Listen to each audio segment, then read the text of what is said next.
Okay, वो network hello. Issue. Hello, जी जी, आवाज आ रही है? सर आ रही है सर। Okay, good. अच्छा, वो पहले नेटवर्क इशू की वजह से डिस्कनेक्ट हो गया था। मैं डिस्कस कर ठीक रहा है सर। था। ओके, एवरेज एवरेज होता क्या है कि हम किसी भी चीज का जब सर एवरेज ले। एवरेज, सर मैं इसका सर एवरेज 3 आएगा सर। जी, एवरेज निकालने का तरीका यही होता है कि आप जो भी जी चीजें सर उसका एवरेज निकाल रहे होते हैं उन वो सबको ऐड करें, करें, सम करें और डिवाइडेड बाय जितने भी आइटम्स डिवाइड, है। ये कितने आइटम है? वन टू जितने थ्री। नंबर हो सर 3 ठीक है, होगा। 3 हो जी सर जाएगा। 3 हो। ओके, असल में बात 3 9 की अपॉन नहीं है। बात ये है कि अब यहाँ पे एवरेज लोड का मतलब क्या है? Energy consume in A given time. मतलब अगर जी आपको मैं कहता हूँ एवरेज निकालें सुबह 6 से लेके दोपहर 2 बजे तक का, तो फिर आप क्या करेंगे? उस सुबह 6 बजे से लेके दोपहर 2 बजे तक की जितना भी एनर्जी कंज्यूम हुई, लेट सपोज के 1000 वाट कंज्यूम किया है आपने, ठीक है, उसको डिवाइड करेंगे किससे? उतने टाइम में 6 से लेके 2 बजे तक कितने घंटे हो गए? 7 8 9 10 11 12 1 2। ठीक है, तकरीबन 8 घंटे हो गए। तो 6 से लेके 8 घंटे पे आपके पास जो होगा 1000 डिवाइडेड बाय 8 जो भी होगा ये हमें मिल जाएगा एक एवरेज लोड पर आवर के हिसाब से। ठीक है, अब जब एवरेज लोड मिल जाता है फिर उसमें हम निकालते हैं लोड फैक्टर। लोड फैक्टर क्या है? अगेन वही एवरेज जो आपने निकाला। अब जाहिर बात है ना, मिसाल दो 8 घंटों में, फॉर सपोज मैं 8 घंटे का निकाल रहा हूँ, एक फर्स्ट घंटे, second, third, fourth, fifth, six, seven, eight. अब ये कंजप्शन है, मतलब आप मैंने रीडिंग ली, मुझे पहले घंटे में इतना कुछ मिला, इस पहले दूसरे घंटे में कुछ लोड समथिंग कोई भी होगा, तीसरे घंटे में भी इस तरह कुछ लोड होगा। तो मगर एट ए टाइम सबका एक जितना नहीं होगा, हर घंटे में अलग अलग होगा। सुबह इतना लोड आपका नहीं होगा, होता है दिन को दोपहर को ज्यादा लोड हो सम हो। तो पूरी मैं क्या करूंगा, पहले तो इन सब का करूंगा ओवरऑल सम कि कितना। अब मैं वो सम कर रहा हूँ 1000। ठीक है, इसको डिवाइड किया 8 घंटे का, तो मुझे मिल गया इससे एवरेज वोल्टेज। ठीक है, एवरेज के बाद फिर मैं ये देखूंगा इसमें सबसे ज्यादा वोल्टेज का मतलब वोल्टेज नहीं, पावर कब कंज्यूम हुई, मतलब सबसे ज्यादा पीक लोड किस टाइम पे था? किस टाइम पे? हेलो, जी सर। सबसे ज्यादा अब जो आपके पास ग्राफ नजर आ रहा है इसमें सबसे ज्यादा बड़ी लकीर कौन सी है? सर ये बड़ी पहले वाली है सर सबसे। ये तो एक्सेस है, इसको छोड़ो, इनमें से जहाँ नहीं मैंने। सर, नहीं, नहीं, नहीं सर, इसके आगे वाली, ठीक दूसरे है, नंबर की। ठीक है। अब इसका मतलब ये जी हुआ कि जो मिसाल दो सेकंड आप सपोज करें आपका जो लोड था 200 था, तो 200 जो डिवाइडेड बाय करेंगे जो भी आप, सॉरी 200 जो एवरेज निकला था आपका उसको, एवरेज था फॉर सपोज 1000 डिवाइडेड बाय 8 करेंगे तो कितना आएगा? तकरीबन 100 समथिंग लाइक दैट आएगा। उसके बाद 100 में 10 करता हूँ, डिवाइडेड बाय कर देंगे पीक लोड, मिसाल पर आपका 200 था, तो ये आपका कहलाएगा लोड फैक्टर। क्योंकि मैं दोबारा रिपीट कर रहा हूँ, क्योंकि आपने जो 8 घंटे का लोड कैलकुलेट किया था जिसका आपने एवरेज लिया था, उसमें 8 घंटे में हर वक्त एक जितना पावर नहीं चल रहा होता ना। हम भी नॉर्मली घर में जो चलाते हैं तो हर वक्त एक अलग अलग लोड चल रहा होता है, कभी ज्यादा कभी कम। तो उसमें जो सबसे ज्यादा लोड होता है वो, और एवरेज लोड को हम डिवाइड करेंगे सबसे ज्यादा वाले लोड को, तो वो हमारा कहलाएगा लोड फैक्टर। अब बात क्लियर हो गई? यस सर, इसका 125 आ रहा है सर आंसर। चल जो भी है, जी जी। अब यहाँ पे जो वैल्यू है, ये लोड फैक्टर हमेशा लेस देन 1 होता है। ठीक है, ये क्यों होता है? क्योंकि पीक लोड हमेशा सबसे ज्यादा ही होगा, तभी तो हम उसको पीक लोड कह रहे हैं, और एवरेज लोड पीक लोड से हमेशा कम ही होगा। और अगर लोड फैक्टर फॉर जी सपोज 1 हो जाए, मैं एक केस कह रहा हूँ कि लोड फैक्टर 1 हो जाए, तो इसका मतलब क्या होता है?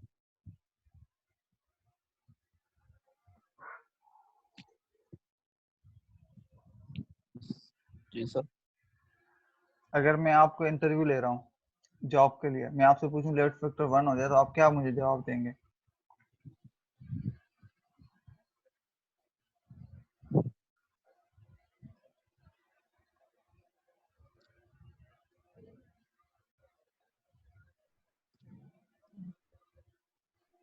सर लोड फैक्टर 1 होगा, 1 हो जाएगा तो सर वो तो 1 ही रहेगा। उसका मतलब क्या होता है?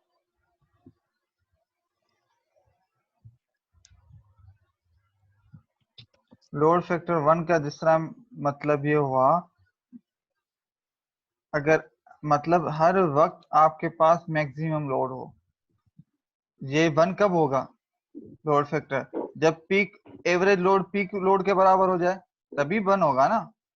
मतलब ये मैं आपको कह रहा हूँ, ये एक्स अपान एक्स किसके बराबर होता है? 1 के। मतलब जब जो जी सर। न्यूमरेटर में हो वो डिनोमिनेटर में, तब जाके वो 1 आएगा ना। तो लोड फैक्टर 1 कब होगा? जब जी जी आपका जी sir. Peak load average load के बराबर हो जाए, या एवरेज लोड आपका पीक लोड के बराबर हो जाए, बात सेम ही है। तो आप दोनों केस में मतलब ऐसा हुआ कि आपके पास हर वक्त फुल लोड चल रहा हो। आप 24 घंटे मतलब आप, मैं कहूँ कि आपकी फुल बिजली चल रही हो ना, तो उसको हम कहेंगे फिर उस टाइम लोड फैक्टर जो है ना फुल 1 है।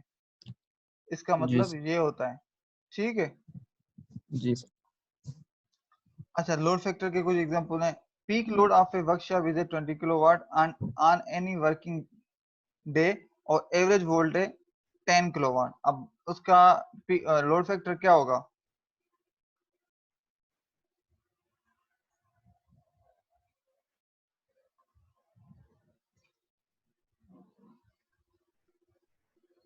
ठीक है। अच्छा, ये ध्यान में रखें, सिंपल फार्मूला के मुताबिक आपके पास जो एवरेज लोड मिल गया है, एवरेज लोड 10 किलोवाट है, डिवाइडेड बाय पीक लोड होगी 20 है, तो ये 50% आपके पास एक वर्कशॉप का लोड फैक्टर बनेगा। ठीक है।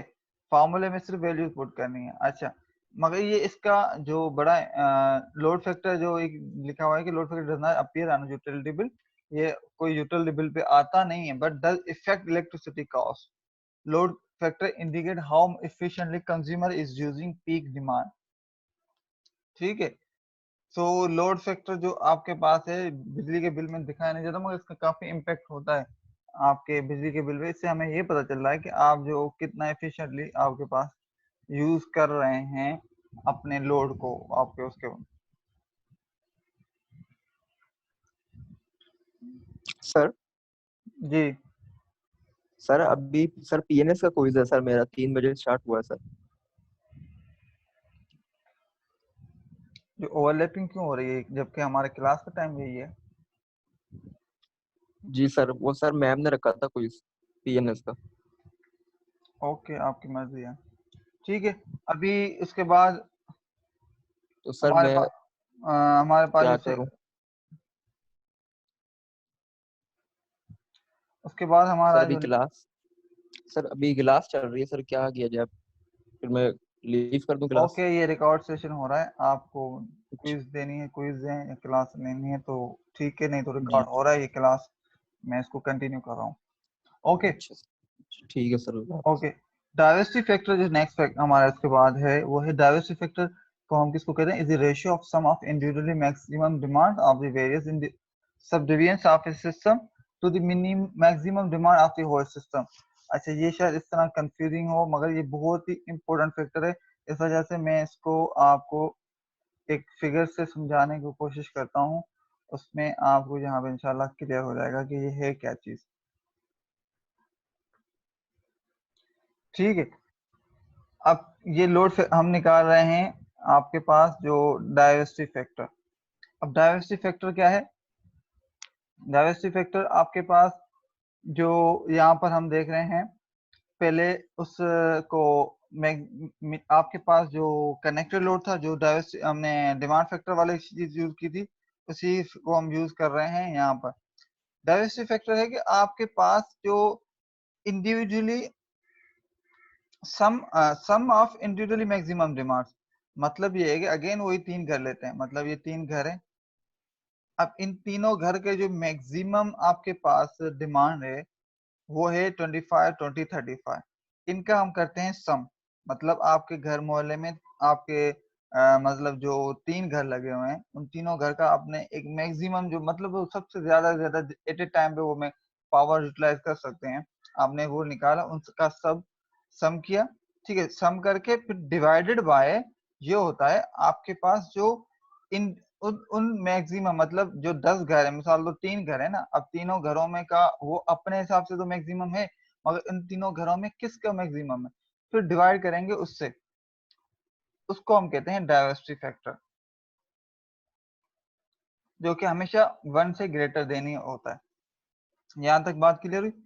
ठीक है, तो ये डाइवर्सिटी फैक्टर क्या हुआ, पहले तो इंडिविजुअली जो आपके पास जितने भी लोड्स लगे हुए हैं उनकी इंडिविजुअली मैक्सिमम, जो कि एक घर का, दूसरे का, तीसरे का हमने देखा, फिर उनके मैक्सिमम जो इंडिविजुअली उनका सम, फिर उनके सम में जो मैक्सिमम है ना उसमें भी मैक्सिमम, उसको हम डिवाइड करेंगे, फिर वो हमारा हो जाएगा डाइवर्सिटी फैक्टर। ठीक है, तो ये चीज जो मुझे यहाँ से बतानी थी आपको।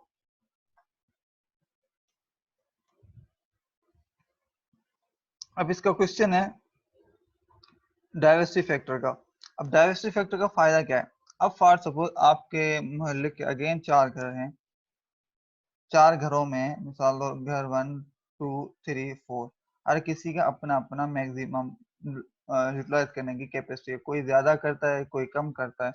तो अब फॉर सपोज ये मैक्सिमम 1 वाट यूज करता है, ये मैक्सिमम 2 वाट, और ये 4 वाट, और ये 3 वाट।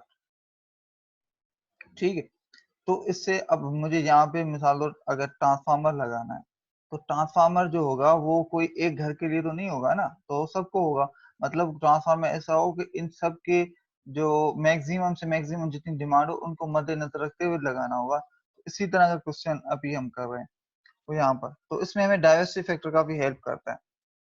Consider 4 individually feeder circuit with connected loads of 250 kVA, 200 kVA, 150 kVA and 400 kVA, and demand factor of 90%, 80%, 75%, 85% respectively। मतलब 4 फीडर हैं जो कनेक्टेड हैं, जिनमें जो लोड्स कनेक्टेड हैं वो 250, 200, 150, 400, और उनकी फिर डिमांड फैक्टर भी बताई हुई है।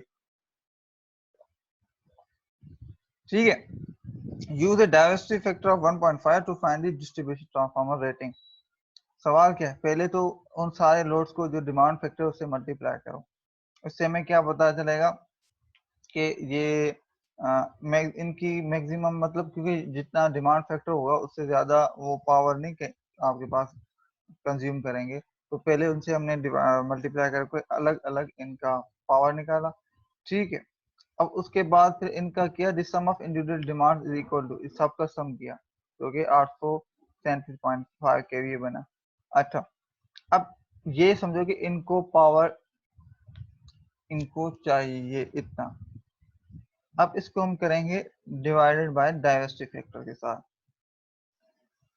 तो इससे हमें ये पता चल गया कि 558 का जो केवीए का मेन फीडर है, तो यहाँ पे जो हम फॉर सेफ साइड 600 केवीए का डिस्ट्रीब्यूशन ट्रांसफार्मर लगाएंगे। ठीक है, तो सवाल समझ में आ गया, और यकीनन आंसर भी बहुत सिंपल सा था, मगर क्या है कि डाइवर्सिटी फैक्टर जो है उसको हम डिवाइड करेंगे जो आपने इंडिविजुअली फीडर की डिमांड्स जो सबकी निकाली थी उसके साथ। उसके बाद हमारे पास है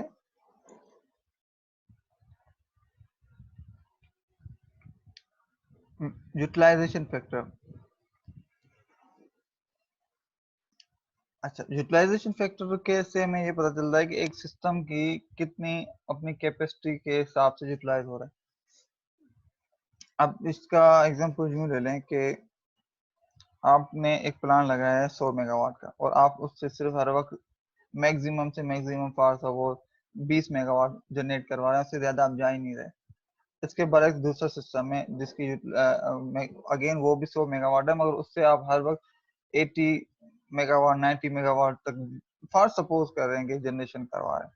तो इन दोनों में फर्क क्या होगा, इन दोनों के यूटिलाइजेशन फैक्टर में फर्क आएगा, मतलब उसको हम ज्यादा यूटिलाइज कर रहे हैं, उसको हम कम यूटिलाइज करें। तो एग्जैक्टली ये चीज है हमारा यूटिलाइजेशन फैक्टर। तो इसे समझ में आ रही है, बात क्लियर है? Sir yes sir. Okay good sir जी सर जी जी सर जी, बताएं। मैं बोल रहा था कि उसकी टाइमिंग कौन सी है? क्विज की टाइमिंग मैं आपको बताता हूँ।